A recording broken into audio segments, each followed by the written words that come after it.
ముఖ్యమంత్రి నా దేవుడు వైఎస్ జగన్మోహన్ రెడ్డి గారు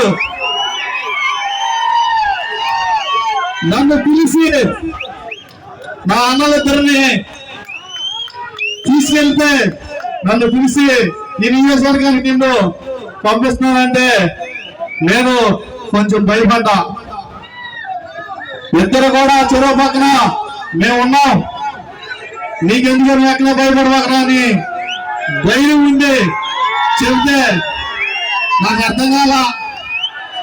కానీ నేను ఇచ్చిన కాడి నుంచి ఈ గ్రామాల్లో ప్రతి ఒక్క గ్రామం వెళ్తుంటే వాళ్ళు చూపించే ప్రేమ, వాళ్ళు చూపించే ఆదరణ, వాళ్ళు చూపించే కసి, వాళ్ళు చూపించే ప్రతి ఒక్క మనిషి కళ్ళల్లో కనపడుతుంటే నేను విజయంగా గెలుస్తానని ఆ రోజు అనుకున్నా. ప్రతి ఒక్కళ్ళు కూడా చెబుతున్నా, వైఎస్ఆర్ కాంగ్రెస్ పార్టీ కార్యకర్తలంటే, వైఎస్ఆర్ కాంగ్రెస్ పార్టీ నాయకులంటే, వైఎస్ఆర్ కాంగ్రెస్ పార్టీ జెండా ఏంటో రాబోయే రోజుల్లో ప్రతి ఒక్కళ్ళు కూడా చూపిస్తాం. మీ అందరికి కూడా రుచి చూపిస్తాం. ఏ వ్యక్తికైనా ఎవరికైనా కొన్ని నీతులు నిజాతులు ఉంటాయి, కానీ మాకు అనేవాడికి పేదవాడికి అనేవాడికి ఒక నీతి ఉంటుంది. మీకు ఉండకపోవచ్చు కానీ మాకు ఆత్మ గౌరవం ఉంటుంది, మాకు ఆత్మ శుద్ధి ఉంటుంది. నీతిగానే నిలబడతాం, నిజాయితీగానే చేస్తాం. ఏ పనైనా జగనన్న ఏ చిన్న ఆశీర్వాదం ఇచ్చినా, చిన్న ఇది ఇచ్చినా ఈ రోజు నన్ను ఈ స్థాయికి నిలబెట్టిందంటే జగనన్న పేదవాళ్ళ పైన ఎంత దయ, పేదవాళ్ళ పైన ఎంత నమ్మకం, పేదవాడి పైన ఎంత ఇది చూపిస్తున్నాడు మీ అందరికీ ఇప్పటికీ అర్థమయ్యేది. ఏ ఎస్సీకి సీట్ ఇవ్వాలన్నా మీరు భయపడతారు, ఏ బీసీకి సీట్ ఇవ్వాలన్నా మీరు భయపడతారు, ఏ మైనార్టీకి సీట్ ఇవ్వాలన్నా మీరు భయపడతారు. కానీ ఇక్కడ అక్కడ ఎస్ఐకి, ఇక్కడ బీసీ ధైర్యంగా జనాల్లోకి వెళ్తాం. జనమే మాకు ఆకృతి ఇవ్వాలి, జగనన్నే మాకు ఈ సీట్ ఇవ్వాలి. అంతేగాని డబ్బుకు దమ్ముకు ఒక బీసీ నాకు నిన్న కలిపిన ₹1,00,000 ఆస్తి లేదు, ₹1,00,000 ఆస్తి లేదు నాకు. నేనేంటో ఈ మైలవరం నియోజకవర్గం మొత్తానికి తెలుసు. నాకు ఈ ₹1,00,000 ఆస్తి లేకపోయినా ఒకళ్ళేమో 500 కోట్లకి వచ్చేది ఆ నియోజకవర్గానికి అని చెప్పాడంట. ఏముందని బాబు నా దగ్గర మీరు 500 కోట్లు ఖర్చు పెడతానికి? నా ముందు నా వైఎస్ఆర్ కాంగ్రెస్ పార్టీ కార్యకర్తలు, నాయకులు, నా అభిమానులు వైఎస్ఆర్ సైన్యం తప్ప ఏమో నా దగ్గర.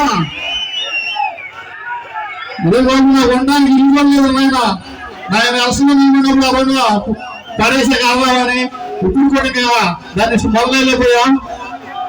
ఏముందన్నాను ఏ రోజున ఎన్నో రకాల కబుర్లు చెప్తూ ఉన్నారు. రేపు రాబోయే రోజుల్లో మనందరం కూడా చెప్తారు. ఎక్కడ ఎవరికి మనం భయపడవసల్లా, ఎవరికి బెదిరించవసల్లా, ఏ వ్యక్తి కూడా జంకవసల్లా, దమ్ముగా వెళ్దాం, ధైర్యంగా ఓడరుదాం, నిజాయితీగా గెలుద్దాం. వాళ్ళు 3 రావని, 4 రావని, 5 రావని, 6 రావని, ఎంతమంది అయినా కలిసి రాని ఈ వేదిక నుంచి నా జగనన్న ఇచ్చిన నా అన్నతో ఆ ధైర్యంగా చెబుతున్నా, దమ్ముంటే ఎవరైనా రావచ్చు. మీకు ఎంతమందికి సవాళ్ళు ఇస్తున్నాం, రకరకాల ఆలోచనలు చెప్తున్నారు. ఇతను క్యాండిడేటే కాదని ఒకడంటారు, ఇతను అభ్యర్థి కాదని ఒకడంటారు. వంకలేనమాట డొంకలు ఎత్తుకుంటాం అట్లాంటి వాళ్ళకి.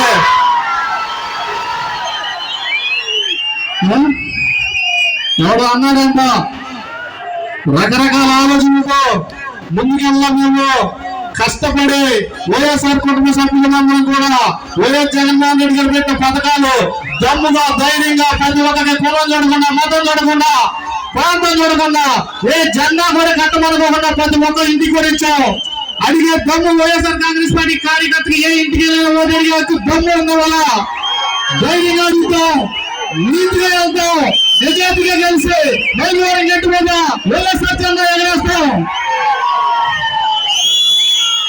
నీతి తప్పిన రాజకీయాలు, నీతి తప్పిన ఆలోచనలు, నీతికి మాలిన పనులు వైఎస్ఆర్ కాంగ్రెస్ పార్టీ ఎప్పుడు చేయదు.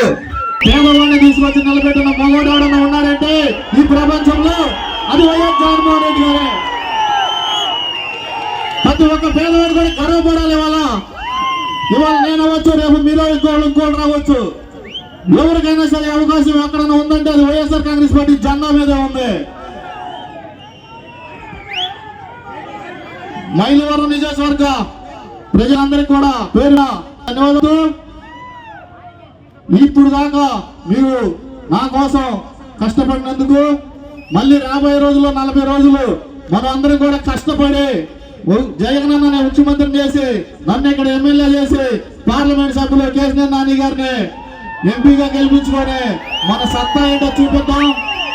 ప్రతి ఒక్కరు కూడా రుచి ఏంటో వైఎస్ఆర్ కాంగ్రెస్ పార్టీ జగన్ అన్న దమ్మేంటో మళ్ళీ తిరిగి చూపిద్దామంటూ జై జగన్, జై జగన్, జోహార్ వైఎస్ఆర్, జోహార్ వైఎస్ఆర్.